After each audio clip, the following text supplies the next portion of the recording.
In this tutorial, I'll show you how to view Steam purchase history. By the end of this video, you'll know exactly where to find your full list of Steam transactions so you can review past purchases, wallet top-ups, and refunds in one place. First, open Steam. Launch the Steam desktop app and wait for the main window to load. You should see the standard Steam home screen with the menu bar at the top. Next, click your profile name in the top right corner of the Steam window.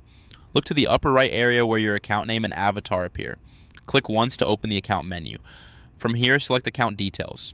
This takes you to your account overview page where Steam keeps your store and purchase information. Now click View Purchase History. View. Yes, you'll find this option on the Account Details page under the Store and Purchase History section. You click it once and Steam will load a page that lists your transactions. At this point, scroll to see all transactions. Use your mouse wheel or the scroll bar on the right to move through the list. You'll see each entry organized by date with the title of the item or action, the total amount, and the status. This includes game and DLC purchases, in-game items, Steam wallet credits, and any refunds that were processed. Keep scrolling to go further back in time. If you have a long history, it may take a moment for the page to load older entries. Just continue scrolling steadily.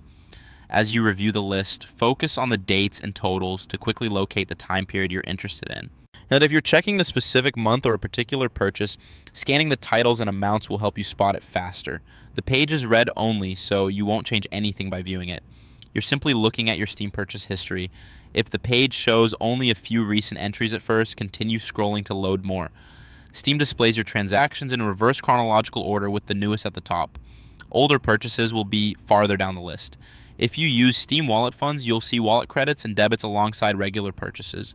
Refunds, if any, will be clearly labeled so you can verify when they were completed. If you want to double-check amounts, look at the currency and total displayed for each line. For bundle purchases, the line item will show the bundle, as in previous wallet top-ups will appear as separate entries. This makes it easy to cross-reference your spending over time. If you see pending or recent activity, give it a moment to finalize. Once processed, the status will update automatically in your history. Continue scrolling until you found the time frame or transaction you needed to review. When you're done, you can leave the page or return to the main Steam window using the navigation at the top. But for this tutorial, you've already completed the essential steps to access and view your Steam purchase history. That's it. Your Steam purchase history is now open and you can review all transactions by scrolling through the list. For more step-by-step tutorials like this, subscribe and check out the other guides available on the channel.